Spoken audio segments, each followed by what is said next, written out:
आखिर भारत की सबसे बड़ी इस्लामिक संस्था ने जारी किया गजवाए हिंद का फतवा। क्या इससे भारत बनेगा इस्लामिक राष्ट्र और क्या इस्लामिक कट्टरता के सामने फीका पड़ेगा भगवा? जहां एक तरफ भारत में फैल रही इस्लामिक सोच और कट्टरता का जिहाद, तो वहीं अब सऊदी अरब में मात्र एक बयान से कट्टरपंथियों को आएगी अपनी नानी याद। आखिर भारत में जारी हुआ गजवाए हिंद का ऐलान, क्या अब भारत को इस्लामिक राष्ट्र घोषित किया जाएगा?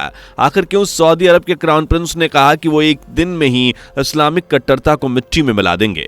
इसके लिए उन्हें 30 साल नहीं बल्कि सिर्फ एक दिन का समय लगेगा। एंड इसके बाद इस्लामिक कट्टरता फैलाने वाले लोगों में सनसनी मची हुई है। दरअसल इस बीच भारत की सबसे बड़ी इस्लामिक संस्था दारुल उलूम देवबंद ने गजवाए हिंद का एक फतवा जारी कर दिया है।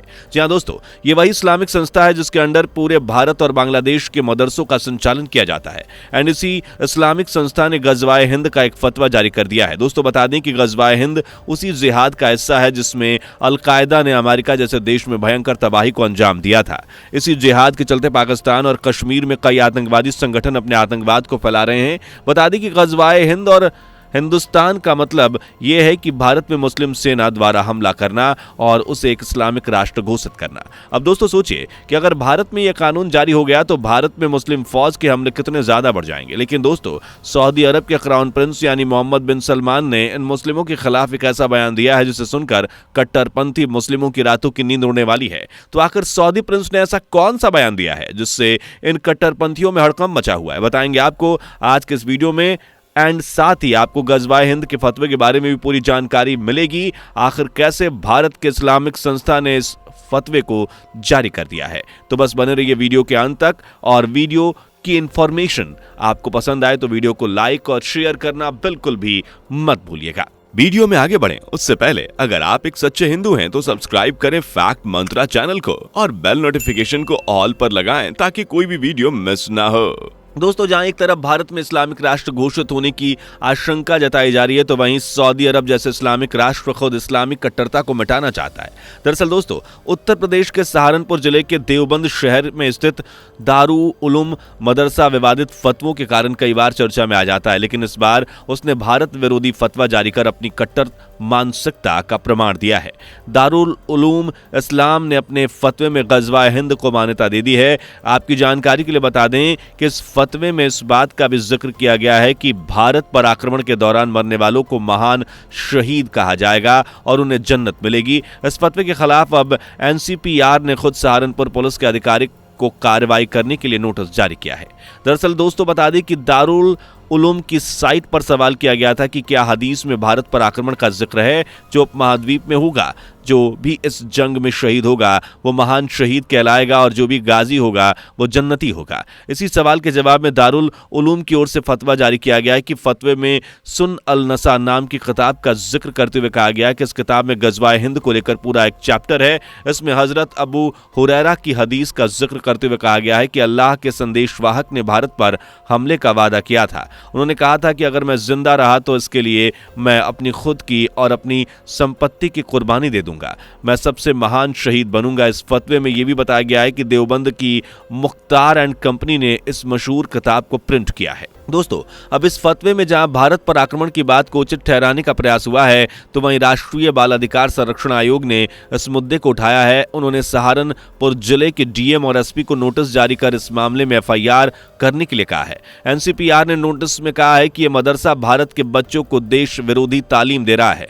इसमें इस्लामिक कट्टरपंथ को बढ़ावा मिलेगा, बच्चों में देश के प्रति नफरत पैदा होगी। इसके अलावा आयोग ने कहा कि बच्चों को अनावश्यक रूप से परेशान करना या शारीरिक कष्ट देना तो किशोर न्याय अधिनियम की धारा 75 का भी उल्लंघन करना है। तो दोस्तों आपका इस फतवे के बारे में क्या मानना है कमेंट में बताइए। दोस्तों इस बारे में एनसीपीआर ने खुद संज्ञान लेते हुए कहा कि गजवाए हिंद को लेकर हाल ही में आए फतवे के मामले में आयोग सीपीआर अधिनियम 2005 की धारा 113 के तहत एंड आईसीपी के जेजे अधिनियम 2015 के तहत कार्रवाई करने का निर्देश देती है। उन्होंने पुलिस से फौरन इस मामले में दारुल उलूम देवबंद के खिलाफ एफआईआर दर्ज करने को कहा है। साथ ही संबंधित कार्रवाई की रिपोर्ट 3 दिन के भीतर ही आयोग को भेजने के लिए कहा गया है। बता दें कि इससे पहले साल 2022 और 2023 में भी आयोग ने दारुल उलूम की साइट पर जारी विवादित फतवों का खुलासा किया था और मांग की थी कि इसकी साइट को ब्लॉक किया जाए और एफआईआर भी लॉन्च की जाए, लेकिन प्रशासन ने इसमें कोई कार्रवाई नहीं की थी।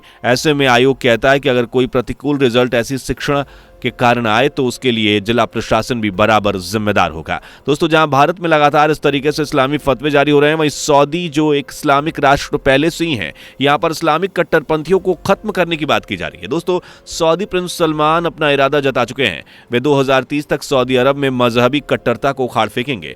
मोहम्मद बिन सलमान सऊदी अरब में हर धर्म को मानने वाले लोगों के लिए उदारवादी नीति को अपनाना चाहते हैं, यानी कि वह अपने देश को सेकुलर बनाना चाहते हैं, जहां इस्लाम का जन्म हुआ, जबकि इस्लामिक कट्टरपंथी 2047 तक भारत को इस्लामिक स्टेट बनाना चाहते हैं। वे यहां के सेकुलर संविधान को समाप्त कर शरिया कानून को लागू करना चाहते हैं और भारत के तथाकथित सेकुलर को और लिबरल को उन कट्टरपंथियों का समर्थन भी कर रहे हैं। सऊदी प्रिंस सऊदी अरब को एक ऐसा देश बनाना चाहते हैं जहां कोई कट्टरता ना हो, जहां हर एक कल्चर का मेल हो, जहां के बारे में सोचकर किसी को भी किसी भी तरह का डर न लगे, जहां टूरिज्म समृद्ध हो, यानी सऊदी क्राउन प्रिंस की पूरी सोच भारत के संविधान के मुताबिक ही है। यहां तक कि अब सऊदी अरब में यहूदियों को पूर्ण आजादी दी जा चुकी है।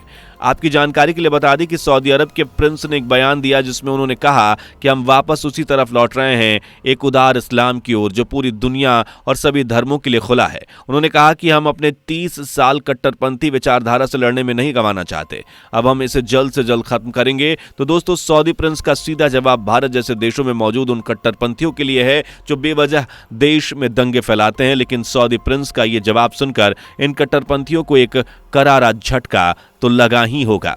बता दें कि सऊदी अरब के प्रिंस मोहम्मद बिन सलमान ने देश को उदार इस्लाम की तरफ ले जाने की बात कही है। उन्होंने सऊदी अरब को कट्टर इस्लामिक विचारधारा से एक खुले समाज की तरफ ले जाने के लिए वैश्विक समर्थन की मांग की है। प्रिंस ने कहा कि तमाम रूढ़िवादियों से घिरे सऊदी अरब अब सामान्य राज्य नहीं रह गया है। उन्होंने कहा कि पिछले 30 सालों में जो कुछ भी हुआ है, अब वो सऊदी अरब की पहचान नहीं है। पिछले 30 साल में जो कुछ इस क्षेत्र में हुआ वो मिडिल ईस्ट की पहचान नहीं है। 1979 के ईरानी क्रांति के बाद कई देशों के लोग इस मॉडल को कॉपी करना चाहते हैं, उनमें से एक सऊदी अरब भी है एंड अब इससे छुटकारा पाने का वक्त आ गया है। इसके अलावा प्रिंस मोहम्मद बिन सलमान ने कहा कि हम एक G20 देश हैं, दुनिया की बड़ी अर्थव्यवस्थाओं में से एक है, हम 3 महाद्वीपों के बीच हैं। सऊदी में बदलाव लाने का मतलब है कि सभी क्षेत्रों में साथ साथ पूरी दुनिया इसमें मदद करे और हम उदार इस्लाम की दिशा में आगे बढ़ने की कोशिश कर रहे हैं। हमें उम्मीद है कि हम सभी के सहयोग के साथ आगे बढ़ेंगे। दोस्तों, प्रिंस का ये बयान कट्टरपंथी इस्लामिक विचारधारा पर बड़े हमले के तौर पर देखा जा रहा है। पिछले कुछ दशकों में सऊदी अरब के राजशाही पर कट्टर इस्लाम को बढ़ावा देने का आरोप लगता रहा है, लेकिन अब खुद सऊदी अरब इस्लामिक कट्टरता को खत्म करने की बात कर रहा है और दुनिया से इस्लाम की कट्टरता भरी सोच को तबाह करना चाहते हैं ये। तो दोस्तों, आपका इस बारे में क्या मानना है? कमेंट में जरूर अपनी राय दें। उम्मीद करते हैं कि आपको वीडियो की इंफॉर्मेशन जरूर पसंद आई होगी। वीडियो को ज्यादा से ज्यादा शेयर करें एंड अगर आपने अभी तक हमारे चैनल को सब्सक्राइब नहीं किया तो सबसे पहले चैनल को सब्सक्राइब जरूर करें। तो मिलते हैं ऐसी ही कमाल की वीडियोस के साथ, तब तक के लिए जय हिंद, जय भारत। दोस्तों, आपको स्क्रीन पर 2 और वीडियोस दिखाई दे रही हैं, जिसे देखने के लिए स्क्रीन पर क्लिक करें।